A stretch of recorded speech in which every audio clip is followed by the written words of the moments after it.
ole tuntuma chuan ma na tanga kanzai thiam lar ve Nancy Ariel mamile te ralte inkara boinate kan sha theu karinga te ralte lamsai chu platform danga kan hmu to wangin tuntuma chuan Nancy Ariel mami lampang sai thi ngai thak hauna hun kan lo nei ve tonga Nancy Ariel mami kan koma wang khan Nancy Ariel mami kha kan vatan tawu ti na anilawa te lamsai te mundanga upload to te alo oma wangin pinen setan hian he platform hi kan ron bo save ani ti khan thuma kan ron nei nge ole kan video te hi atira changa top thenga milo ngai thak sak turin kanin soma tin kan soile du sham chu he video hi mimal inti ming chatna anilo ti kha kan ron soilang du ani e ngai thak hauna hunilo nei tiang ole ama sign union si bai o Bailen tun lai hanin zai thiam te ne na in boy na chungchang hi lo ngai thak ve ka ringa nang pon I chan chin chetak takan soi te po a oma khanga khanin du te poi nei kan ringa chang deuin min shilla ka du mo kapera chuanin news 230 channel a khanin te akom nin ka lo sha a te nen khan inin chen no in kop in anin chen no in kop kan ni ti te khanin te khan a soya kha thu di kan ni ti khan ma sabbera kan chanange ole mo ka chan main zo khata ni pui min shat struktura kan du kan soilok du chumo ni kan palwi kha swal ve thakata ni zel tang le uthlak ching le bial nu ngan pui nga khan ve mo mai chat ni ka dem ngai lo amasa in thazai in biak pui na ka nei thin ni pa ni le ni lo ten se chang ngam an thleng thuem ti ti mo anin then don nge in nei turan ni to ka zot thin chen chu anin du ani ngai zon chu in then ru ka ti ngot the ni lawa chuan mi pa akha then ro po ka ti the ni lawa ka veng reng the don lawa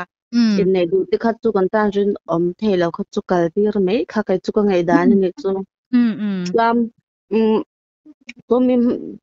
ni wang tuan tu na me group li ha min beita mo kan pa hui le chung te anya a chung te chuan tel tam lawang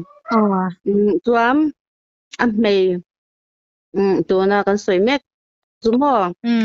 tu le a kil koi te hawan ni wiang chu chuam tu na an nu he tu na nu kan ti hian nupui ani chuan tu po khanei se tu nan nu kan par pang ni lamin an nu kan ti khan lo ho thina mo khang ti po khan min be thina chuan an nupui hlui po kha a fanu le angkil koi te iti le ang khang kha min be ya chan chu in kha a fanu tan khan chong khat kha be se ve ne chu khang hau kha ke chuan in ka shil fia a mi pa fel lo ni mo ke mani mai che hau lo in ti bai na tu rom lo ka ti thina amai ru chu abum he in abol ne hlom ema to na sum ni lu chel tu zo ka ne wang khan an la tran shia min bei ve ta an pui hi chu khoile ka soi ka shelo ni tu mo ma se sum du zo sum nei zo ka ni wang te khan la tran da ma se kam pal hui nen hang kam boy ni hi fel se hang ha hi a boy le to tron ni ve khau an mani ha hi am boy ve le dom tuam channel nei tu pa kha ka mu dan chuan mo ka ti shem dik sha chiang lo khan Nancy Ariel mami in te ral te ha biang thar chi anga ka kap sui tham lo khatiang deu khan min chhuata chuan ku chan chin kha ka ping kha ron lam ri fawa ron sui fawa kam pal hui le danel le ti chu ni si kan khiang chan ti le ton chuan khanga khanin kanin attack ni arai to ne chu sang ni le ka raila tang khan in nai zong te ka sha ma se naw ti ka nei filanga ya ka ngoi a ka thelo dera panu kha ala naw ve buk nen mo ka nei fel no a khanin bial nu te ne renga inu de sim thelawa in chen me hi ka do yang te pu khan ka ti ve ma se ama atu tu na kan soi mek hemo hemi hi ka bati ngor lo bial nu hi nei thina na pu in bial nu nei ya in chen ka du ka tia ma se in chen lam kha chu angai to lo niang takhan kan om dam ve le me a chung kwa po hlim pa nga yang takhan chuanin kan om le a khate ka ti kha cha lo chen ve mai tur ka ngai ni chu kan in nei that lai rang in ngai zong an ni ti na ni chu chuan kan i kan lon te kha ka le ve ni chu sak na khi ka dei seng lo mo ka lon la khan motor kan la don an tia in salai chu ti parte kan ma mo ve thawa balu rong ral lung te ki bit te puranga ya ni ta ka lo mi motor mana chuang ka tia i kan do ni an tia that tak in kan en thla thom no te po kan pek sak thla pa ni chu la ran ho thei te reng reng lo me mo a chung te hau ka zo khanin an shibik lo an soi ngam bik lo an yang chan chu kan engkol ve ve kan nyan tan chuanin an chung en ve kan ti myang osam zong in chong kan ka thiam lu tuk lowa an tan chuanin a hlu in an chung en ve an soi lo ta an she lo te tak tak te po ni theya chuanin thil han kwal zela chenom khoveng hau te biakin ati po thom riwa ha ka hren sta a chita fil bula silem fil bula te ten inan lo a chu ta chuanin impact kha reak thin i asbuti po kan huzia an tia mo kan nei lai reng chuan chu a holo na kha ka chiang lo kar ni kar thum vel te chun ton ka sha wam han fin fia ro mi nan suin sui chuan an ti ke ma pek chuan mo fin fia na chang ka re chuang lo ka fa in zai him nau te bai pu ka fanu bai pu bok neng khan mi pon an soi chuan nia kita riak thin nia zai thiam nu nia ring kop an ti ka ti ve mai thin ni chu mo mi hau khan han fin fia te chi chu tian nang ibula pon suin soi to chuan min ti ve sup sup ani chu chuan khata khan ka han fin fia ta a in nan lo an in lo a khan an lo om du na mo chuan khonge ka vati po khanin hey a mai cha khi ka ti lo zia chu achung te pon an sha an nu khonge danial khonge ka patia mi pa kha ka vazot ka kan pa hlui chu kan vazong ne chu mo an nu pai na leng chhuaka an lo dia mo kha kha I ka mai chipui te khan mo nu din mona khan in chen te in chen sham te se inu pa in hau na mi alo pasal te zin anga chung ko ta na zin anga kan ngai an om na kan sha chwa kan va kala khonge ti a an nu pa an leng han te chu mo buma emo che ka modern sok ang vel kan ni kan mi sul thei thup moi na po kha awm big lo kai po kha kan pa hlui nu pui ti kha min lo ship big lo bok neng khan oi ani ka tia mo oi kan pa hlui hi swala min sha thiam ro thi hi ka soi tlang ve kang nang man hi le ke ni chu eng mai ti thiam lo na tur kan nei lo kan pa hlui hi swal lu tu ka kut khak chinga bel nu nai chinga nu pui te po anei kai po abum thau kan ya an thenam khoveng te po kan nei donin ka zota thingtlang nya una inan lon har sa ve khopa ma se o chak chua kan nya ka khan tem bel ve an har sa khopa ma se ti hau hi ni nei ai chu dom thiam chu mai nan nga sok kan ti wanga nei kan ya ma se hei nu pui lo nei to then to ti te do nan ni ti te ka she chua ka then ku to ma chem nei min venga tian kai po tin tin mo min thlem renga ka lo lung oya an lo rai chawa kut thla le nge zong nei ti kan shi chaw kan thet thei to lawa abum ve thau ni chu kai po abum thluk thau kan ya a mai che thiam lo om lo wang tong kam ti thiam se do thiam bok se a pe tiam mo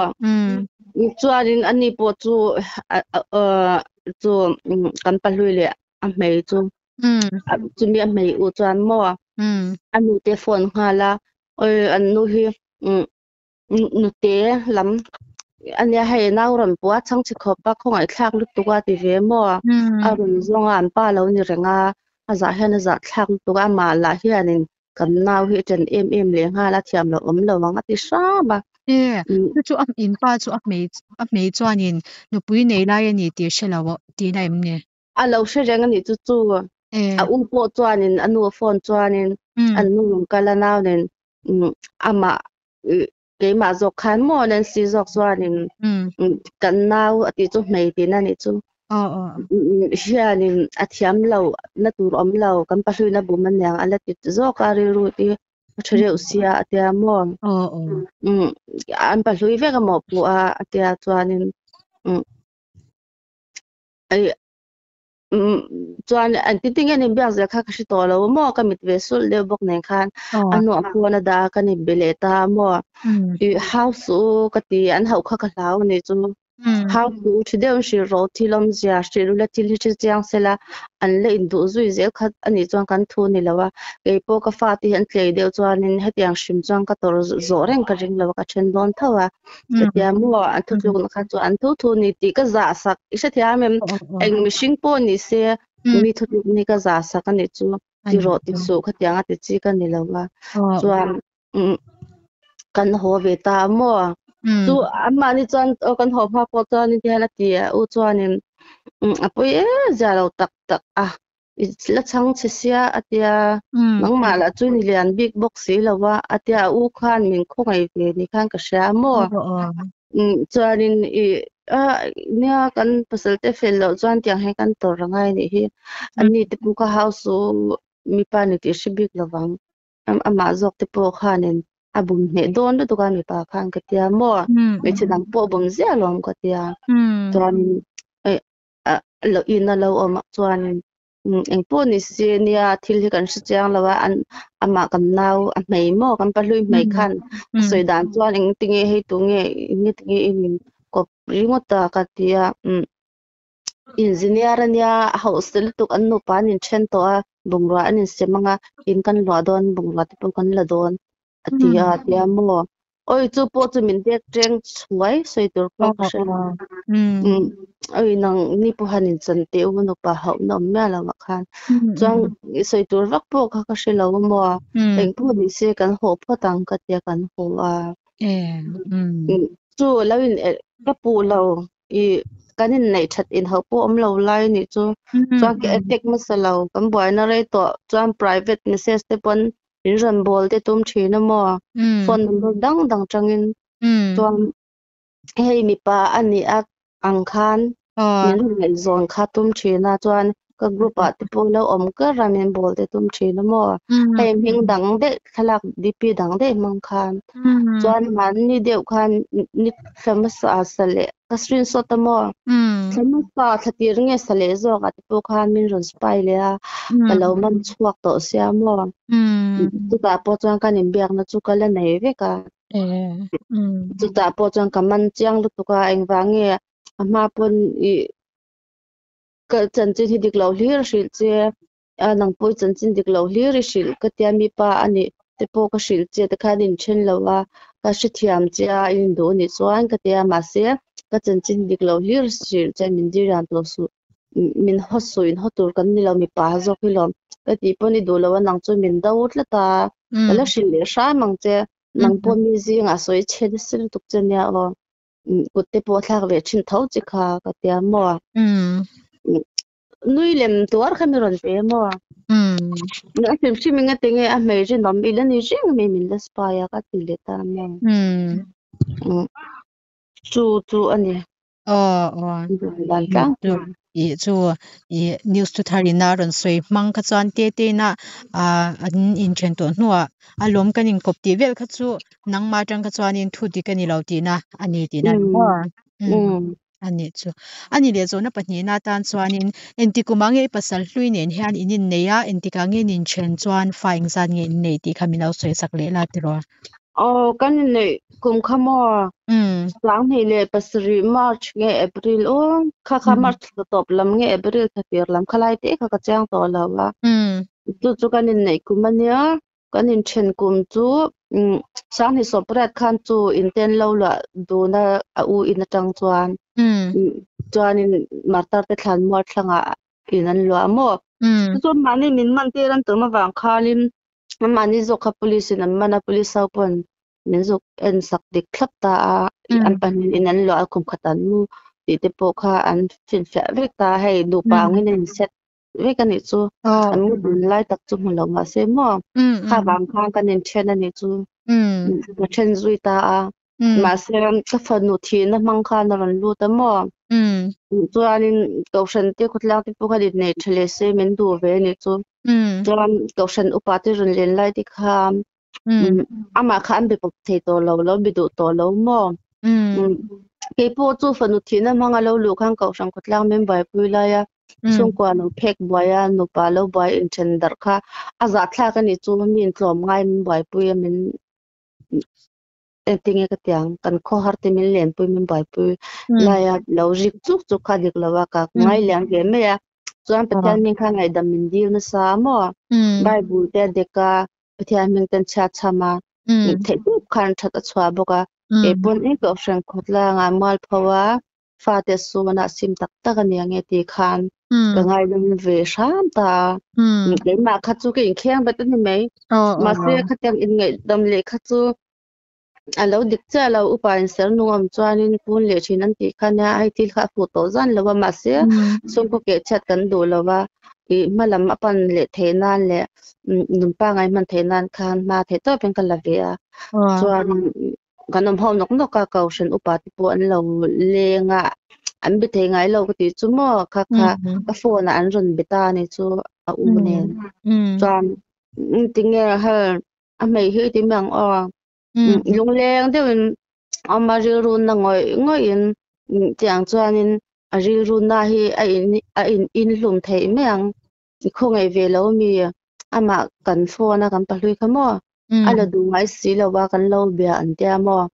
hay nge min bar khailu tu ka chandan po ko shilo khan bi du chi mei ten ka ti ve to po mo ko khom pa ho am la khan ko shan pa pa ni khan up zo khanin kan chung kwa hi nang so assistant hi min ron ti bai su ti ro an tia ka ti chuang lo ta mo an pa ni ti chuan a beta tin tin nge anem bia kha chu ka shevek to lawa ngari khata chang khan an mu an mu le a chuan kop chho le a an zin dun te kha mai cha khanin min ron shila mo hotel restaurant ja te chia wan va kal le te an ni kop zia an len then lo zia kha mi ron shila chuan ai an pani a leng lai kan pa hlui va leng le ta chu mata ta thlan mol in lwa chuan mo chuan an om dun lai te kha min ron fu na min ron nge thak tir thin mo an pani om dun lai kha chu kan in chen le ka ngai dam thei to lawa kan in chen le a kan in chen eng ti kong zong ma in ngai dam min dil ma se ka let thei to big lo mo min khem ma kong chi sang sang pang a thei lo in khem lung oi chi in kun lung oi chi ni to lawa a chen don tho tho ti sel ba khanin if ka nu thi ai cho em if pa po thi leng te min pia mo an tong kam a deng khong thek tuk chuan ka pa po chu pathian mi man te na apa an cha ka portira athisim chang ka sa thlak tir ta chuanin kan then ta tho ni chu ka room sanga kan nom in then na boy pu ro ko tia nau te si ke in zai hlim nen tharau lam non na ka khaliam lai ni bok nen khanin i lo kan chang me kha ka shilawa ma kha ka ring ve le sha min then kha du lu tu kan kha na soi ve tho se mo chu chu le kha lo hon le thin lawa ke pop kha tun huwa ke in zo chu ni tinge ke ma kha ko ta ka ka len then na ka lo balak lo o ka tia mo a chok du si lo in atang ke la ka ke in sak nek ti ka chok du big box si lo ba nge e ho po kan ni to lo mu ho po kan ni lo kan mu ho ngai lo kan e ho ngai lo kan in beng ngai lo ni chu kan in chen don tho tho sha ti an shat khan mo cái mà thìเขาủy riêng mình chọn hết đàn khăn tôm mà phết mình bia mình bể nó san mà nị cao một trăng thấu khan là nên cho đủ mấy việc là vào chọn chim nền khan trăng mình chọn ta mà các bà bố các làm mình tổ lâu như chú nào cũng lũ bốc xe chim nền trăng à thì đủ tắc tắc mèng mà bọn mình thả tôm tôm mà cái mi khoal cái chung đây ni bốc hè nên bằng anh em mà bằng sát to họ tiếng ngắt thì thấu cả riêng ngắt cho vàng cái lan chỉ có ba police khang cái report ta lockdown bảo ra cái nia lúc nào cho anh mi gần mình thấy lâu tăng thế nào po gần xóa thil lian tham ni la chuan mi kan man thei lo ban tia chuan keimah ka chhuak a tihanin kan buai te chho char char ani chu chuan in kumang in chen chuan kan in chen a khamo chu pa ngai ta ma sang kha o sang ni som pra chuan kan in chen a kan in nei le ta ti ro kum top lama chuan kan in chen le chu sang ni som ni March hi aning ka sha April te pon zok mai thei March nge April ka ti meng ka chang thla ka ton ta in chen le fa ing zan nge in nei in patui nen chuan pa hi pahnih kan nei emaw hmeichhia u zo kania chuan anau zo ki mipa aniak chu kan in thin lai chuan kum hni mi pawh thling lo ni chu kan buai lai chuanin kum khat a tin ma tang kan buai ta ni chu maw chuan kan in thin hlen tak a hian kum hni borvel ni ta ka fanu kha kum som ani khan a bor rel emaw pa te om dan awang khan run lutuk apa ti hom lo se chuan a bo rel kher poi ka ring lo an ma ni bo rak vel wang khanin an bo rel hi kai chuan ka ti lo thei lo ni chu mo ja lo nu din hona chuan in se thang tha wang pha te ri ru na lu tuk khatianga ri ru na lu tuk lai han bo rel kha chu sei thei lo me ang chu ka ni kan nei ni chu ani chu ni le mo te apian thar no chawa atek angin an soi cha hi enge adik rengem ki tham lo chan sak le la tro ani lo sin po hang ka soi to khamo ama tangin chu kan buai to I fek mang ten min be china chang chuanin min ron spy chu man ni thlam sa lo ka pu chuanin min ron spy kwal vel chu mo ka group a ti po lo ama ka min ron bol tu ma ka lo man chua ka mei rin no milen ring a mi ka nen ti te ka ti chu mo kan ri red to aruk cha mi rat lo chuan ma se keima khanin thatna khan hne ve ka tum sham ni chu ani padik lo khan ya chu ma pana chok te laka po ami padik lo abu man yang ka ti tlat to chu ma se mi pa ni ti shre ka keima po min lo shi thau a ama po hian kan in shi thau ni chu computer sat na kan kal lai khanin I zai do nang min tia mo zai thiam ka bola thu te hau chu ko soi lo me anga chung hau chu an oma ke chu zai to don lova ka ti san mo a chan chu khai income chi lo kanom ve deu hi chang zai to don lova ka ti san me a chuan kan palhui ne la income po chuan kai ma ti hi a she reng chi bei te po chu kan palhui ne ngai zon lai po chang ka shi lo dera ka chi bei thau chuan je chu a om to ni chu ru ken tiang se chunga an lo in kop lui zela kami wang khanin FB atipo khan nai merin min kom na khan mo komena khanin zai thiam zungol ve ka menia ti vel ka soina kha min a soi ka sha te thadang te ten ron tia mo enge a la khan ron soita an soi ri tak noi thau wang khan kai pon komena mai pi ma pu daniel ti khan ka palui le menu ming kha ka soita mo hang how yang kan non hi shim hunan sia ma ka ti a chuanin ma se comment section ti chu she thawanga mi thil chik le man zwal lo hi chuan an chhar big lawa mi noi so min chhar se mi som nga ba mo khapiang kan an chhar lawa tu wak ma kha an shi chuang lo ni chu tungi an pa me chu an ti loi thawa ama khan a wala min po so mo chu thlawang ten min chua chuan til porpo til poroi hi a bai thla tu ka khing lo me ang tin nge mi ron ti ka de ha mi ron husit kwala ka chang lo ma se tu a post tu ka chang ve le ta thau ta mo ke chu mi ti ka khing ka ti pe lo tu nge kha an palhui in a mei no phone lo hona khata a phone hona khanin in text na chup tak video chup tak thlak chup tak mon khat ke chu ni ta ela mi hi khing ka ti pe lo ka thlak tiang ten dik lo mình bỏ sắc thì cái lão cái thì về ta mua cái nhìn trang tổ đấy ni chú tổ na rồi tiền thằng mà mình đang đang kha anh rồi trong super thiếu sự trang hậu đều thì khá mua lệ cái mà ni lắm ni lâu mình đang abel bắt lui tới xuống tới mua xuống tới chân này tới khăn rồi trong super yang thằng lệ đấy mấy rồi anh rồi tiền mua king king đi số thì cái sự trang lúc tục chân làm khó về à chân làm khó về thì hàng imong ilim thui mấy mấy yang thằng lệ vết là chả dọc tới khăn thì lôi lôi à loan chu te khanin piang thar aron piang thar ang video kha ron om le ta a chuanin e po khanin piang thar lo ve po ka ti lawa ron tin pang hu lo ve po ka ti chuang lawa ma se ami za hi a sha chang tu kan lo om ve no ta ga chuanin piang thar le to pasal nga tluk zet ne piang thar van pir ko te a ko kha abula an mu ne chu ni akum tel kan kau pun thu tối te mang mình bol vet choga thì amo kami kha an char kha in sha thawang ape mi mai kha an ron pos ko le hay ape an thar no a emo har sat na ato lai ta ke mo anun chiat na lai kha ka soyang phamin chua te de ya ani law mang kan chang FBI an ti ron loi to la na pun min lo spy to chu tiang FBI ring ma pon kanin ker to ani chu ani le mo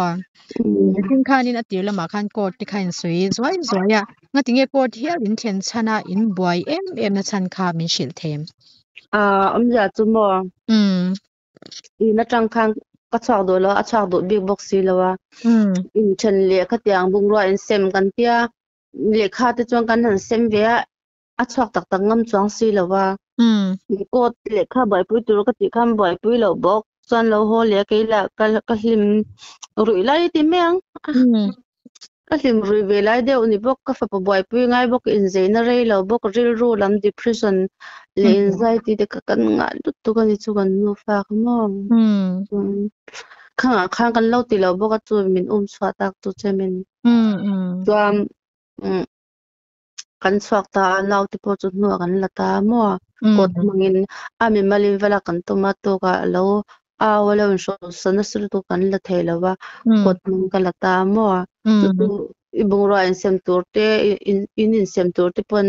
kamti ama se palai nan te kan kala adu ngai lo mo mexico ta te po kan kawa tu ta po cha mexico me ta musita du chang lo wa bung ro min sem po kha min lak tir du lo wa ka bung ro chem ang zong po kha kala lo ka bung ro chem ang kha chu a hlui ve to a kan shala paisa te ka bela to nan khum te thil dang te khi ka chom to hlui ka shala paisa ka bela ka le ve kan ni ta mo ma se tun na yan lek chu ka se to lawa ka chwa lai bung ra haw ni chu ko sai chuan sofa che kha kan choya ka thutleng se thau ka shal kha ka bela sofa ka sa ma chu cha chu kan choya bak chwing ma kan la thelo in nei le adu thuang hli khan lo kalpui te hau kha alo soya lo hau mo trong trai leng ti ro inin khom le do ne matia wat kan ti va ko ka tu manan choi ngam lo bungra po kan choi lo wa chu engma po in po in semam lo ko ta ti ve ka ke pu khan ka chan thei bik lo ni chu ke in le lo din na hianin nulat po shilawa ka tho chwane ti san thlan tui farin mo ko ni char chhuakin ka zong ka tho chwania chuan chung te poina LSC te po min pek ve te po ai an ma ni thei to pa ka lo nge ti ang an lo wai pui ve chau na an tan ka lo om ve na an lo ma kai na ka lo dir ta so min pek ve te ka hala mo he ma shim in LSC ka buai pui ka shala ka leile thina wan mi ta te po chang ka shal thina mo khatyang lep chang te khan atlom ka le atlom kha anwa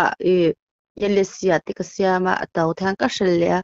khatikhanin ka ban le kwal ve na sa motor te po ka shal thin ta mo pep nei in second hand te wan khang hau zong ka sak ba ka lon te ka la ni chu a piak la ma kan soi motor la tur nga kala an lo forbo de melo ne nan lo de kan ti ta kha khat kan soilon te po kha kan lata atu na po aswal tu ke kyanin engkim an ko ta ma ko ta mang siamo chuanin I rul lawing ko am a rul lawa chuan ke lain ru nge nom lo kut beng in bul kan tran le a ti hian nau nen eizon in chung khur bai pui tu ta in khinan pe sia thu le la ni chuan ukil fi te le kot kal te witness le evidence bai pui te ngai sia mo tu tu le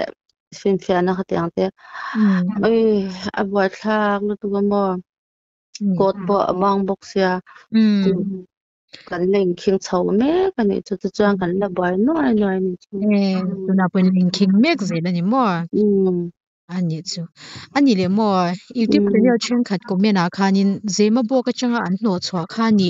ti kha tam khop maya kha min chan sak theng nya dili min zot thin mo ka chang du ngai lo min kom tum sa te pon ma se tu nak so yang khan ka chan lo khana an poi ka khoi le soi wang ni lawa mi paswal lu tu na bol ne hloma wanga min dam tu te lam tang te hau te pu mo kha ni gam bo rak ri le min chol na ti han zem bok tang no cha khati ro han ron ti fo min mu tleu zui nan ti pon yang kha thil kha ka chuang lo ma se I hur her le rui thil ti po kan ni lawa khari ru swal le kha tyang zong po kan ti lo rak po kan ni lawa mi in tlei rol hun lai nal kan in ti hun lai mo a lo ni bok neng go ti khan model interview be kha ka duwa ka be po pa ni chu run kal lama se thlak le chan chin to yang kha mo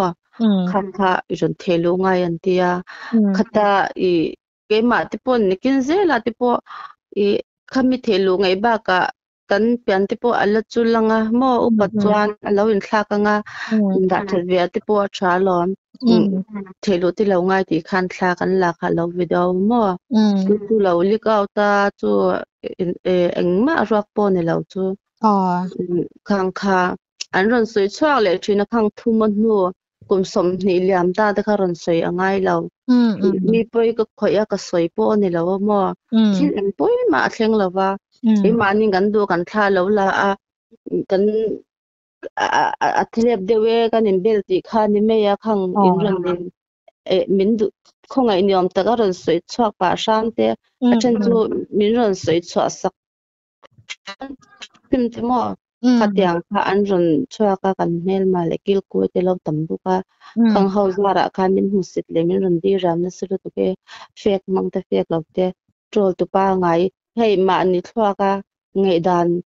ma ni ril ruwa thluk na siam lo mi noi chuan noi tur min an soi cha chuan lo soi chbe nga che mang chi kha an ron thwa cheu pha ta mo khang ha min hu tleu nan te po kha an du an ron ti thin ning ka sha kum som ni aliam de to mi na nga ta man ti lo de khin nan mi pa nula lai po tun huwa po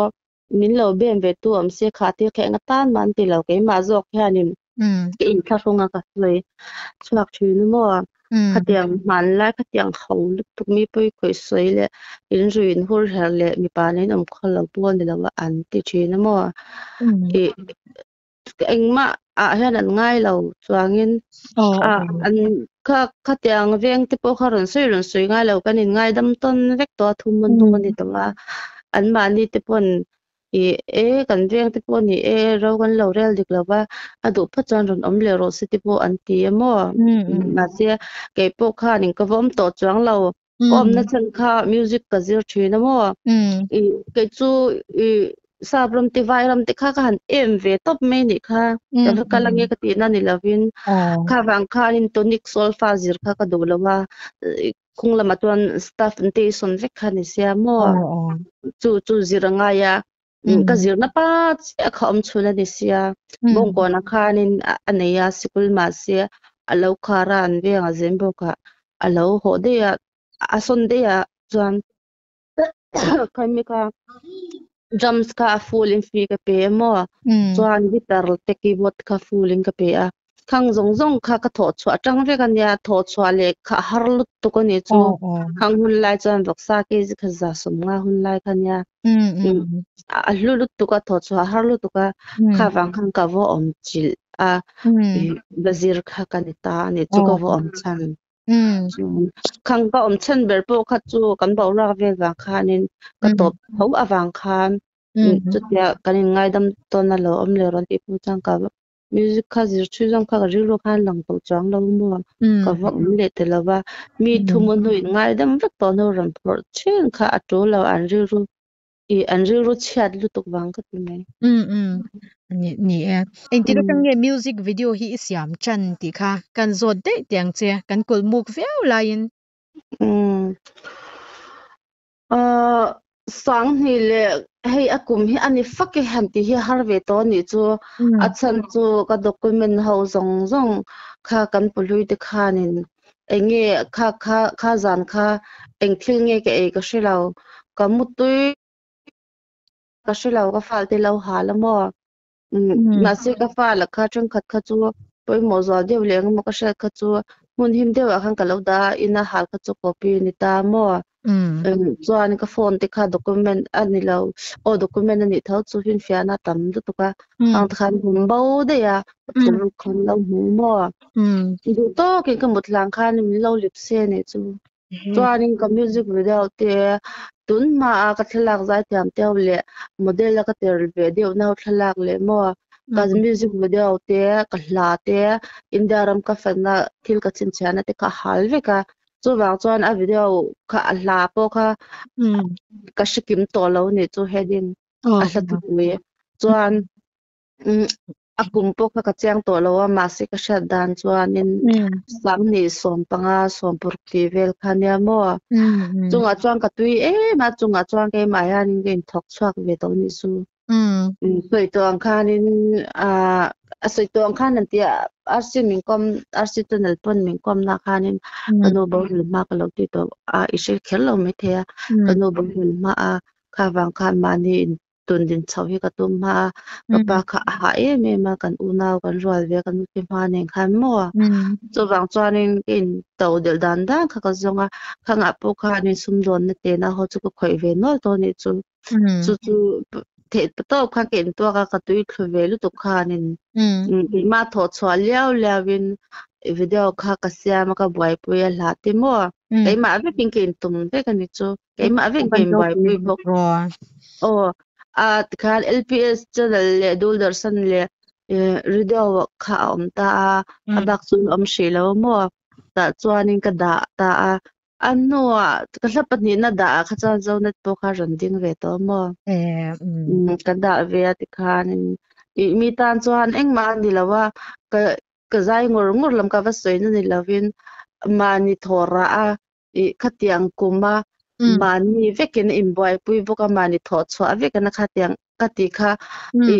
hei eng ma chu ni lo ma si ka in chuang ve tho ro pi etro I khang lai khanin ani le music video siam man kha ingsa vel nge in sian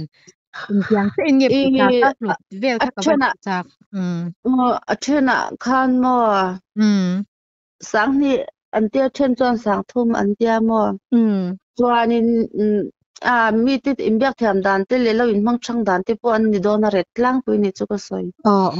chuanin I thom mo allo nya recording man lo ni ta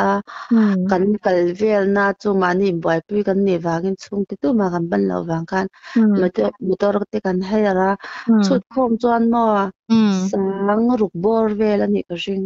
apun chuan na chu ton ple me atro thon pa po hal ngo tang chu tu bo fakir kan za sam ma hun lai kan ya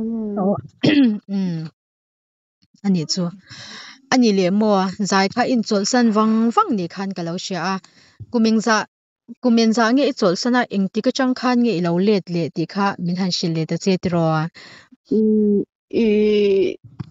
kha kan bo rak kan ti to khamo je bo khanin ka chol te wang angoi bo mak kha tha ka tia mo yang bo rak la ya jam slow wak lo zai vi che nang kha ka te lo ani chu ka re tam ma ka som don na lai na ka the to pa chwa mo le pu to pa in up chau kha ka tu ma min mu si tu te zong zong te hau ma hianin ka the ni hi thiana wanga ka the ni hi lang se ka du ni chu mo khang lai khang ka valet lo lo ngai shem khang khang bawra kan soi khang te ka veng chung te po kha ni e atu te po kha ngai to ana kha kan nei fil file lawa chatak khan min lo warning se ni lo pon chatak khan ami mal tak khan min shil se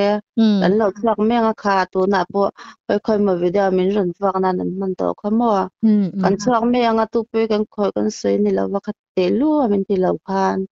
a ngai deuh khan min shil se mo i khatia in na chak rum rum lo khan warning te po in pe ve ila mo te khan a tha mai turania kha bawng ruak chelut tuk wang khan i chu zaile musical cholsin ta sum dona ka kala khang kwang khan i mishing chu kan din mun te po do wang ni lo ti hian alo amma kan swal wang ni lovin an van doya mi kan tong fu lo mi rin om lo mo hetiang wang hetiang kan tonga kan din mun te po i mishing ko saka mi ho sa kan ni lova chu te ka ra fa sha te kam nya hetiang te atheng hetiang te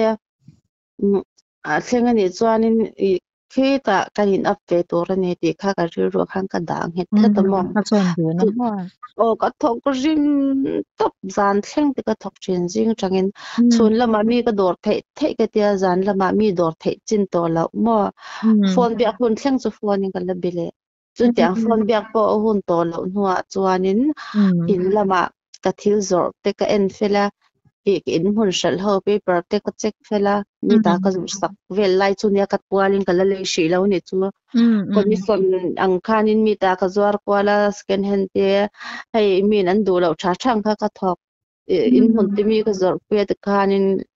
lom man te min pe a chana chan hiap zong te pong ke mang ke siam mo khatia ka ti kwal lai ni a ka thok rim tuk ta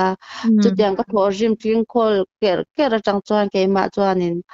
nikin ram hlutur kha kale thin ta mo anwa chuanin pi pata polo ni se house pass a ka siama chuan elesia ka ti le thin ta mo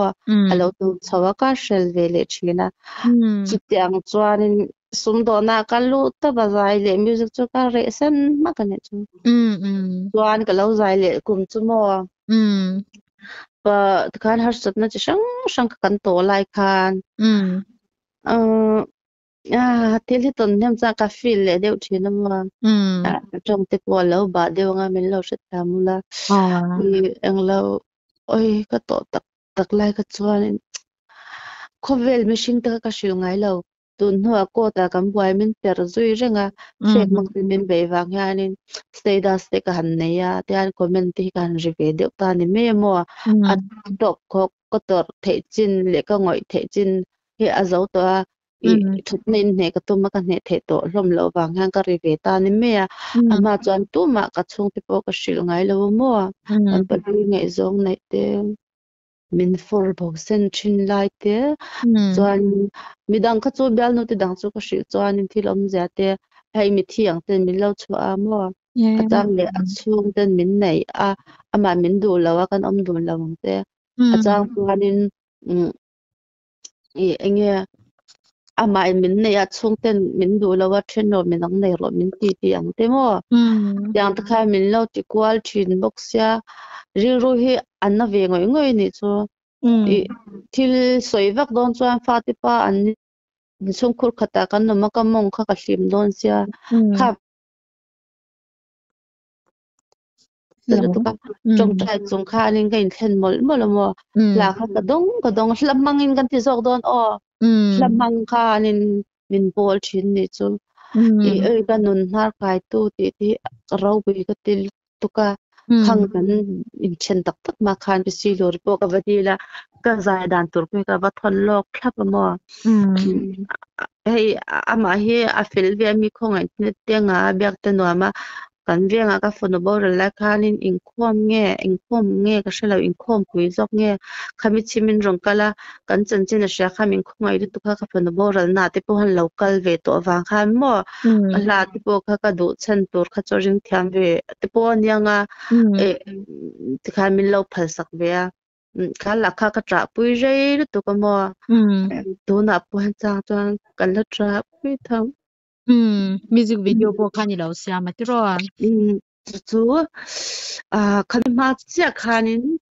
lamanga men pun thina wang khanin ke ma khan mo testimony la kha ka sia mi chu nun ha chol na ka char ta ti khamo ale heding ka soi dik lo em chan ka chen la khan ka da ve atre te a chuanin chu mi ka ti zo chuanin ka nun har kai to chu ka ti le ta mo chuan khongai na mak moi le tu am po kha hei ama khanin kan han soi lut le sawanga kan palui le mai anin kop lai khan mo police ate min report an tuma ma se an bul nai mi te khanin ka dik zok kha ti kha an sheve a min khongai min ron shil ruwa chuan police te kan thlenga ama thedewa in hotur kan ni lo ami pa zok hi ka ti po khan ani chu za mo ne an chongkam chitin rian ne kha min vom thina mo chuanin hei in thalam pangte ka khan min vo thin ta min pa hlui po min vo thawa chuan hei thalak maksak deuh ka thatang che ti tak chu om lo mo ti tiang tai pang chuan min ti thita chuanin thalak te kha an ti an rap thlak lut tu khai skei khana u mi shem mishing ka lau lut tu ka thingkunga atlana lelam pangkha tuipui kham chhor do ni se kal ngai na shelo a hlau lut tu kha tiang lem te mi ron thon mo chuanin mi an thata hei ngong in zai thiang khai shem kha tiang lem te kha mi an thona tiang vi khan ya hei thazain eng ma soi pui thelo ni chu ami pa zok adik lo ti dek a tiang khan min bo shep zel sia ami pa po chu ti bok chuan police kan kal tum chuanin an message te kha min husit na min dir jam na te mo kan pakhati po chuanin a phua bele sham sarok thlak be khat ma ka pian hu ka nei lawa sarok thlak nei mizoram nei ma siber ti min tia ke ma ni ma khan kan milar po lar lo po thlak siksi nei tam tuk itu tun lar lo wanga mal pho lo ten nya ai thui video te tu ammo le ma mi hashat lo le zai de ko chu andar na kha allah dan zir khan thui ni me ya khang tiam khamin ron muzita ka chanchin dang thalo lai ron soi tur vak nei si lo khan dan kan palui khan abula khan min chho cheve the em boka ado the to mo chung chu an chiara min ho sak thau ni chu keiman thil imbyak puina thazain kan nei thelo wang khan ang than chu cha tir ve ve ka nom dan te ka ru na te kha kan soi de ka chuanin enge tinge a mei nung hena chuan me mai hmusita i nei chat puina en ro hei nau sen pomane khongai velo mi nge te me hmusita di jama antia mo ma shepta chuanin ami pa po kha engwange i mei hianin heti me nu he hmusita di ra nangma hang tin nge chanchin hi isoya antia mo an hau thau boka chuanin masi intan tir te kha chu le urianga in man tir kha chu ka do lawa chuanin ka tan tir lo ta ke ma chuan chuan no a bo kha ni min la di ran zel thau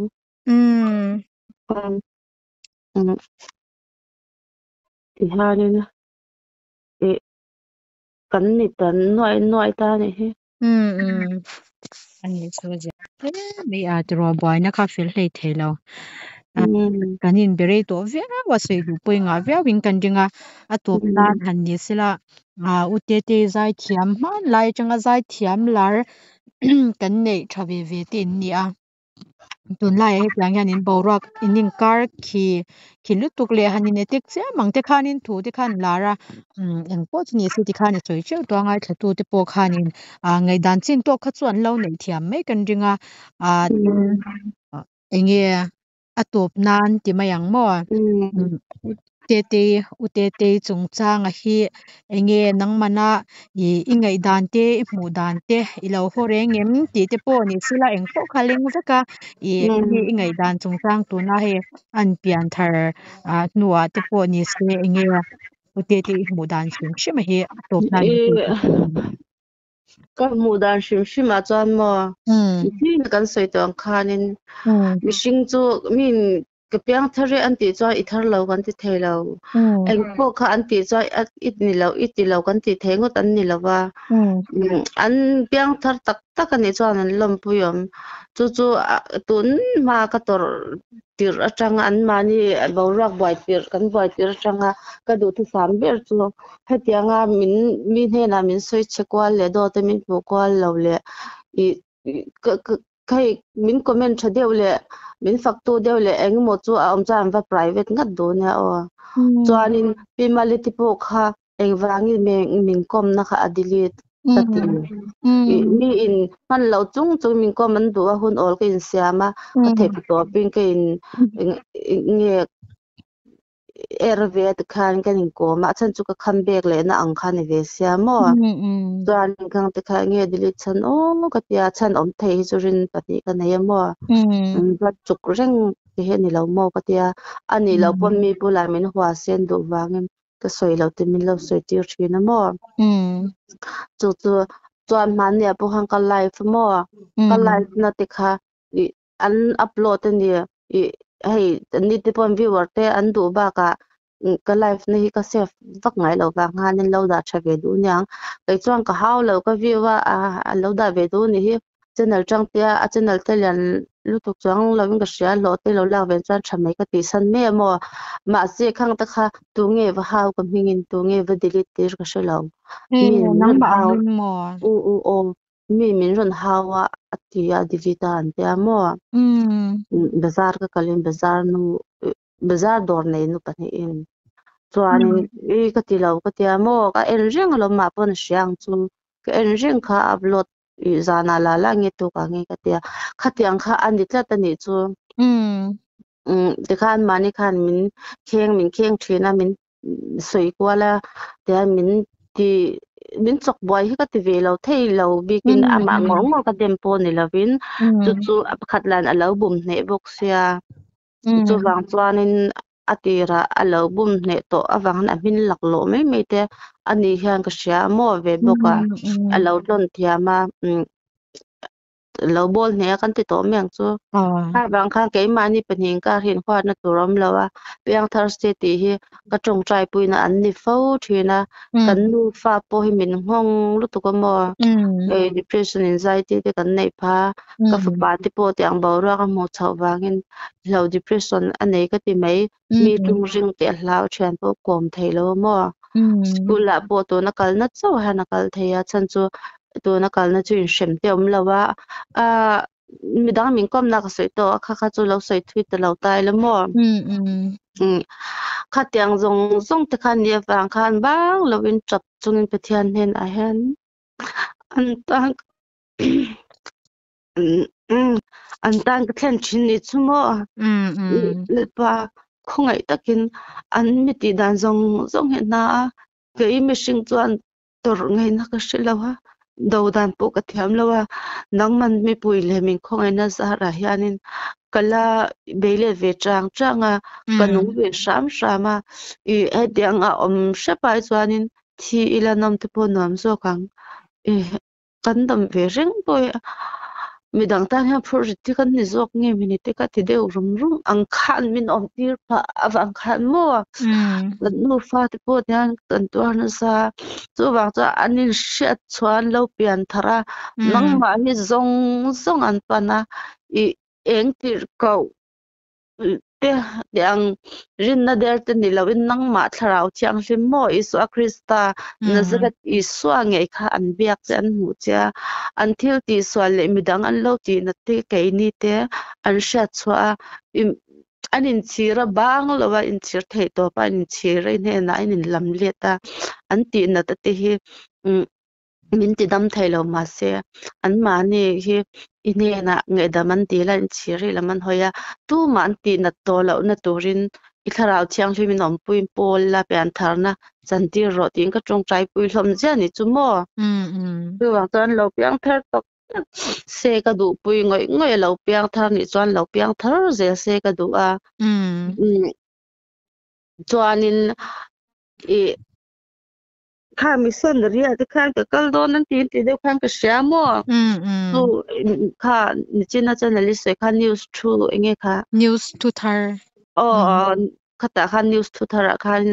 ami son ri kal turang de to khan an soya lo shevem sha e khang te kha akal ani chuan alom pui mu tangkal tak tak se ka ti pui mo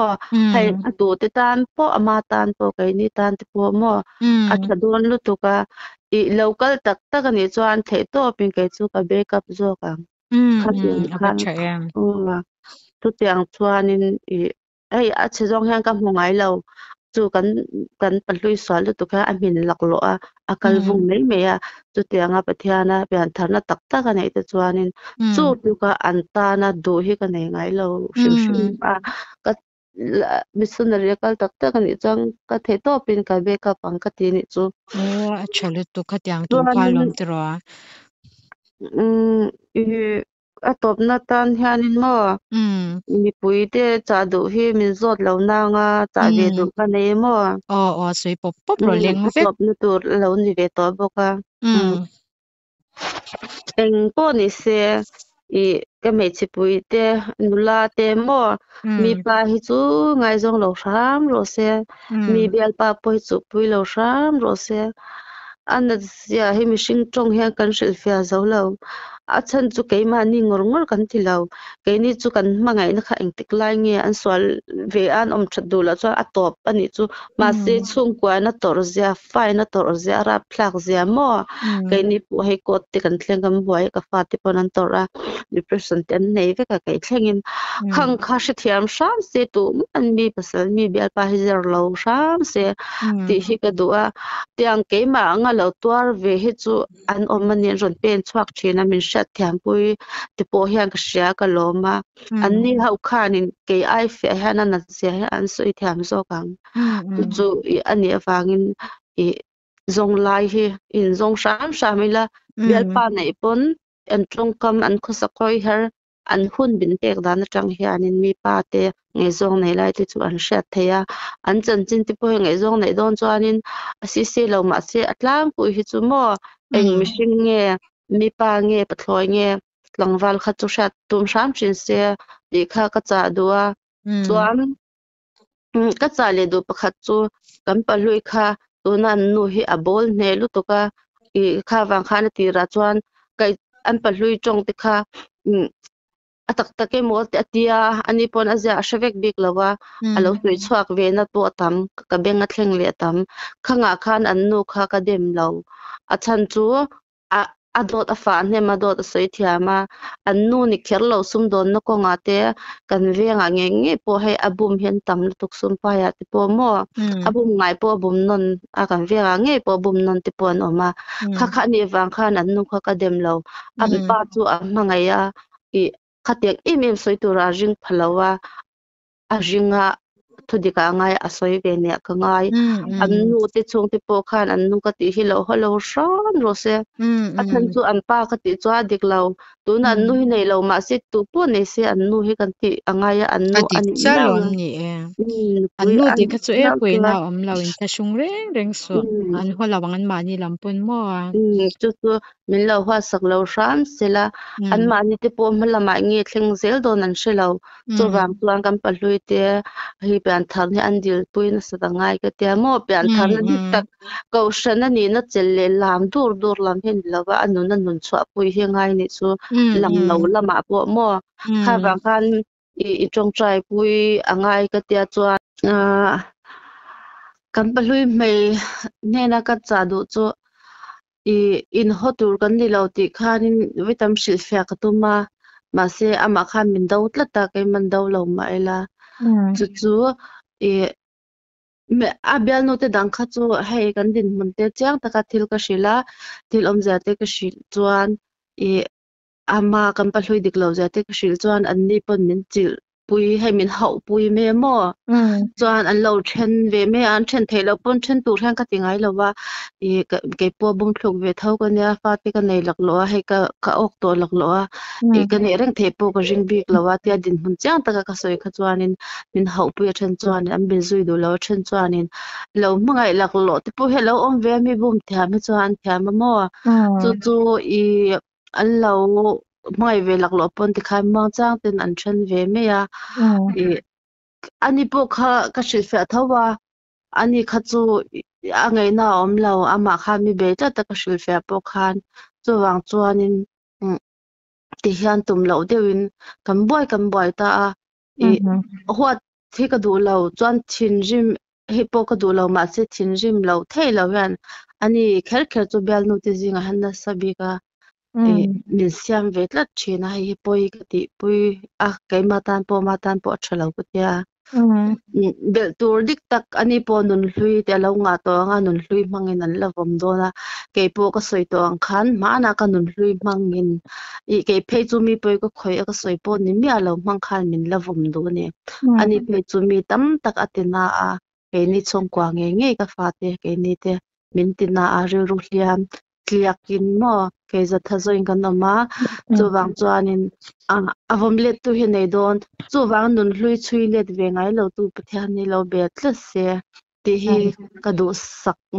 du sak pui ngoi ka cha mol chuan atuna annu te po hi hei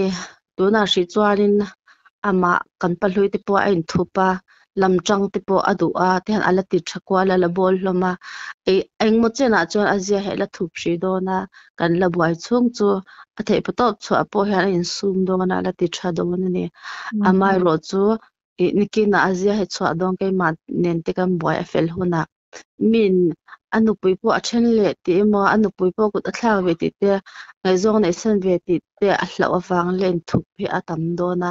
nikina khwara ya eng po tok thei thleng ve thei tho an nia an nu po chung huna chuanin kai chuan ka hongai lo atan ka lo om rengang van chaim min lo mo ve ni chuan atan ka lo om rengang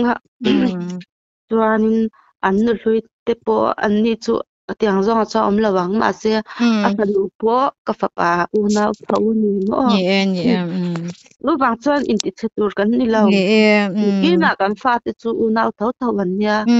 an le zong chak do an le pum khat don chu wang chuanin an ni po kha engi mo min ngai sang lo se engi mo in be lo ila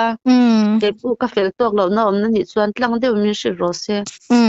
ke po lelam or dum lelam or san pu lo se khanin tholai la takin lo sham se ti hi mizoram mi pui min lo ngai thatu chi hriata thun hnung atan ka cha du a chuan kan thei to kin ke ni po he mishing mi za fam kim lo na kan nga don depression anxiety te nei phei chuan mo an du khup lo na te mi pu ya po me sha te po thenom khovek le an ni ho ko sei zong a po khang ko mang chung ti po chuan min lo hre thiam sham se min lo trong trai pui ve zok se la ke pon ka thei to chuan pathian bel sham nun pa ngai taka man sham ka du a in ngai tlang taka kan om ho dial hi ka du ber ani ti min lo sak sham turin ka cha du fam ni chu van cha em ani chu ni i hun tak min pe union si kan lom lut tu kan ya nang po lo tha zel ro ni ke po ka lom lut tu ke kan in kom the ya